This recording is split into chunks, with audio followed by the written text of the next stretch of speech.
Welcome back to our channel and our review of hotels in the Cancun Hotel Zone. This series concentrates only on hotels within the Hotel Zone. In later series, we will head down south outside of the Hotel Zone and continue all the way down to Tulum. Now let's get down to it. Today we are reviewing an extremely popular resort, the Hyatt Ziva Cancun, which is a 5-star all-inclusive property located on a peninsula within the Hotel Zone. When you arrive at the resort, you will note it is a huge property and everything is on a grand scale. The lobby is air-conditioned, so you get relief from the heat when you check in, and the feel and look of the lobby is modern and new. The last renovation was in 2021, so it still has that new feel to it. We were offered a welcome drink of a champagne mimosa. After check-in, you will head to your room, which will either be in the main hotel or in the VIP tower called the Turquoise Tower, which has its own pool. The rooms at the resort, regardless of the room type you select, all are decked out in neutrals. Big glass windows letting the outside in, and bathrooms that have clean lines and a bit of modern tiling to add sophistication. As I mentioned, the hotel was renovated in 2021, and the room and bathroom reflect this. They feel modern and don't have that rundown feel that some properties in Cancun have. There are not 10 coats of paint on the door jamb or built-in grunge in the shower. Of course, you wouldn't expect that at this price level, and Hyatt delivers a great room for the price. You will find a fully stocked mini fridge, which is included in the price of the room and restocked daily, as well as plenty of hanging space, a laptop-sized safe, and outlets to charge all your devices, including USB ports.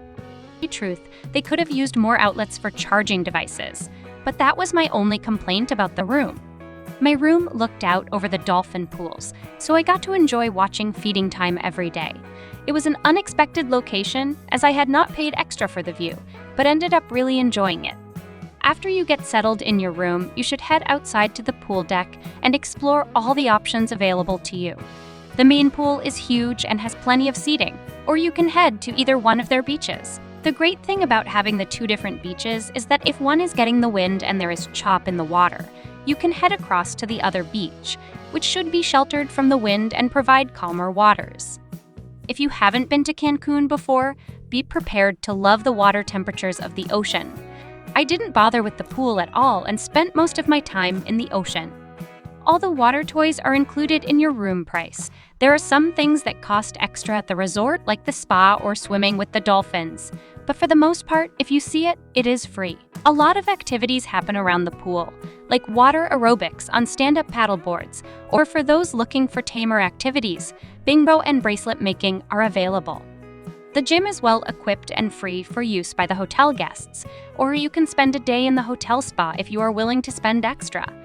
As the spa was remodeled in 2021, the setting is new and luxurious. The price of spa services is similar to other resorts in the Hotel Zone, but you get a better experience with the newer facilities. And because alcohol's included, you can expect a happy crowd at the bars. So let's talk about those now. There are so many we won't be able to review them all, so I will hit the highlights. The property has its own microbrewery called Tres Services, which is a popular indoor bar that people like to hang out at and try the beer made on property. I tried a pineapple beer, which was a novelty, and then switched to their dark beer. They have pool tables, sports on monitors throughout the bar, and in the evening, they have live music.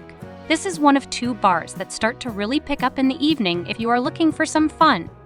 There is also a dedicated tequila bar called Juana Margarita, and they have the best margaritas on the property. I also loved the big bar on the pool deck called Dips and Sips, which was popular during the day and at sunset, as they have live music out there starting around 6 p.m. Also, Cecil has the evening DJ and serves up some interesting drinks. I ended up with a coffee drink that had a cinnamon stick that the waitress lit on fire. Speaking of coffee, the resort had a huge coffee shop serving teas and specialty coffees, as well as pastries and sandwiches. Most all-inclusives have a cafe for their guest latte fixes, but the Casa del Cafe at Hyatt Ziva really upped their game with this coffee shop. It's huge, has a large staff, and in the evening an interior door opens and connects it to Pastels, their dessert and candy shop. These 2 shops hooked together is such a luxurious experience. Hyatt really makes it hard to want a vacation anywhere else besides Ziva. The food choices at this Hyatt property are extensive. Mexican, Italian, French, a diner, a specialty coffee shop, a dessert shop. The list goes on. One of my favorite experiences was the teppanyaki restaurant, which is so popular you actually need reservations for it, which is unusual at this resort. Most of the restaurants you can walk right into without a reservation and not need to wait, which is what you want when you are on vacation. And Hyatt delivers this to you in spades. Let's look at the restaurants one by one. El Mercado. This is the buffet restaurant, and it's a step above the other buffet restaurants I have been to in the Hotel Zone. It has many live-action fresh food cooking stations so that people can get their food customized and hot. It caters to so many food tastes and delivers great food doing it.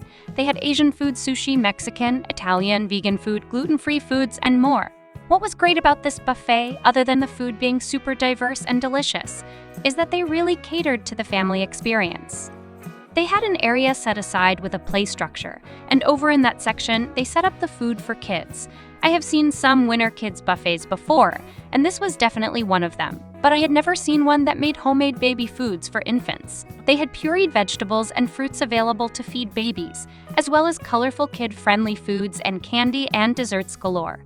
Cartoons played in this section, and they built it so that the noise from the kids' area did not interfere with the area where the adult seating was. Chevy's also appeals to kids and adults alike, as it is a hamburger diner with a 50s theme. The decor is spot on, with a large blue Chevy in the middle of the restaurant that has been turned into seating. You can also take a stool at the counter or just eat at a regular table. The food is quick, and if the kids leave the pool for lunch, you will find a lot of them here. Lorenzo's. This eatery features Italian food and has a big pizza oven out front declaring their specialty. Pizza, obviously. I tried their pizza, which was really quite good. They got the crust right and delivered a fresh-tasting pizza, along with a beautiful salad. Because everything is included, I couldn't pass up trying their Italian wine spritzer served in a huge glass. I tried their pasta on a different day and did not like it as much as their pizza, so I suggest sticking with the pizza. Tradewinds. This is their steakhouse, and I had trouble getting into it when I first arrived. Although you aren't supposed to have to make reservations, if you want to eat here, I recommend getting a reservation for this restaurant as soon as you arrive, or else you will end up with a very late dining appointment. I had a New York steak and mashed sweet potato. I was satisfied with the quality, and although I might expect a little better if I was in the United States, since I was sitting in paradise, I decided a little toughness to the meat wouldn't bother me much.